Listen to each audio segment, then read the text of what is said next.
Question है मेरे पास, second order partial differential equation with constant coefficient and non homogeneous particular integral plus complementary function के बारे में पूछा हुआ है और यह आया है दिसंबर 2015 का क्वेश्चन है।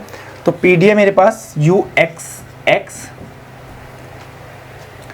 Plus 2 times U of X Y plus U of Y Y equals to 0 X. पूछा हुआ है कि गिवन पार्शियल डिफरेंशियल इक्वेशन के पास जो है वो पर्टिकुलर इंटीग्रल कितने हैं। तो जब हम ऑर्डिनरी डिफरेंशियल इक्वेशन में बात करते हैं पर्टिकुलर इंटीग्रल की, तो वहाँ हमेशा यूनिक आता है। उसका रीज़न ये है कि जब आप ऑर्डिनरी डिफरेंशियल इक्वेशन में आपके पास एक इंडिपेंडेंट वेरिएबल के रेस्पेक्ट में बात करते हैं, तो जब हम इंटीग्रेशन करते हैं तो वहाँ हम आर्बिट्री कांस्टेंट c चूज करते हैं, तो हमेशा आपके पास उसकी वजह से पर्टिकुलर इंटीग्रल यूनिक मिलता है। बट अगर मैं आपसे बोलूं कि del u over del x equals to 0 है, तो यहाँ जब आप इंटीग्रेट करेंगे विद रेस्पेक्ट टू एक्स, तो जो भी आपके पास ये u of x comma y मिलेगा वो सम फंक्शन ऑफ वाई भी होगा, आपके पास कांस्टेंट भी हो सकता है सम फंक्शन ऑफ वाई। तो जब हम पार्शियल डिफरेंशियल इक्वेशन में इंटीग्रेशन करते हैं तो वहाँ हम फाई ऑफ एक्स यानी कि आर्बिट्री फंक्शन को इंट्रोड्यूस करते हैं एज अ कांस्टेंट। तो इसकी वजह से हमारे पास वो फंक्शन ऑफ वाई भी हो सकता है और आर्बिट्री फंक्शन आपके पास कितने भी हो सकते हैं phi of B. That's why हमारे पास जो पार्शियल डिफरेंशियल इक्वेशन होती है वहाँ कभी भी आपके पास यूनिक पर्टिकुलर इंटीग्रल होने की गारंटी नहीं है। यानी कि आप वहाँ पे जब बात कर रहे होते हैं कांस्टेंट को ऐड करते हो ऑर्डिनरी डिफरेंशियल इक्वेशन में, पार्शियल डिफरेंशियल इक्वेशन में इंटीग्रेशन के लिए आप कर्व को ऐड करते हो एज अ कांस्टेंट या इंटीग्रेशन के बाद जो भी आप यूज करते हो। जैसे यहाँ अगर आप इंटीग्रेट करेंगे तो आपने क्या इंट्रोड्यूस किया, फंक्शन ऑफ बाई, तो आपने कर्व को ऐड किया है। ये आपके पास डेफिनेटली जो भी फंक्शन ऑफ बाई मिलेगा कांस्टेंट होगा या जो वेरिएबल में आएगा तो एक कर्व मिलने वाला है, तो आप पार्शियल डिफरेंशियल इक्वेशन में कर्व को ऐड करते हो। दैट्स वाई हमारे पास पार्शियल डिफरेंशियल इक्वेशन में जो पर्टिकुलर इंटीग्रल होते हैं वो यूनिक हो भी सकते हैं, नहीं भी हो सकते।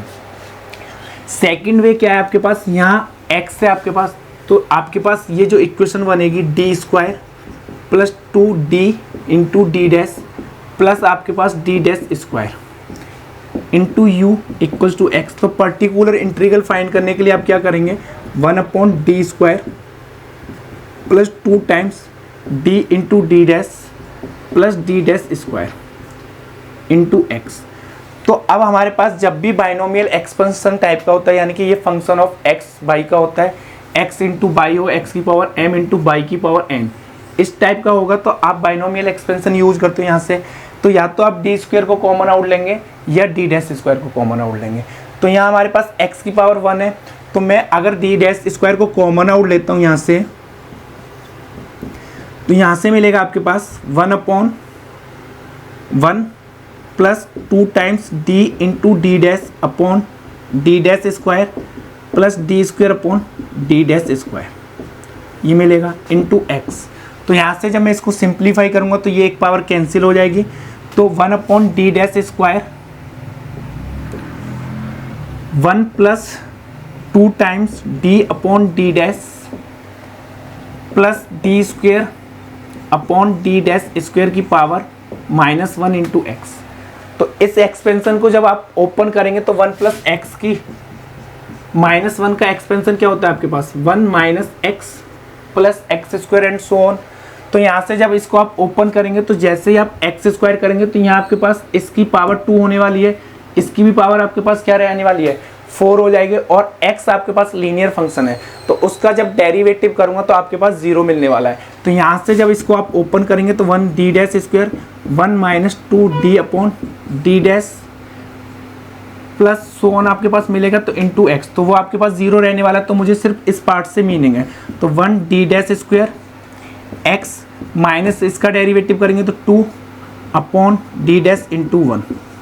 अब आपको क्या करना है, 1/d dash square x minus इसका इंटीग्रेशन करना है विद रेस्पेक्ट टू बाई, तो वो क्या मिलेगा आपके पास -2 अब आपको इसका इंटीग्रेट करना है with respect two by 2 times. तो फर्स्ट टाइम करेंगे तो x इंटू बाई मिलेगा, फिर अगेन इंटीग्रेशन करेंगे तो x by square upon 2 minus इसका 2 टाइम्स, आपको कितने टाइम्स करना है, 2 टाइम्स।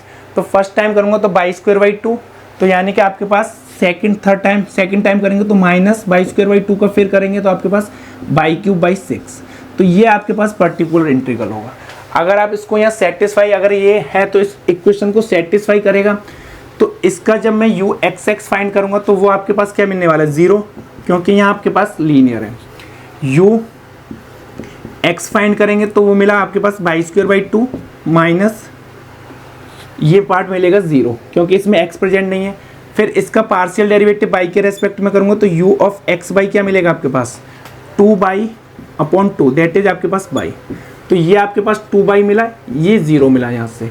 u/y फाइंड करेंगे आप तो फर्स्ट टाइम डेरिवेटिव करेंगे आपके पास तो क्या मिलेगा 2x/2 माइनस के 6y²/6, तो 6 से 6 कैंसिल, 2 से 2 कैंसिल, तो u/, मिला आपके पास x × y माइनस y²।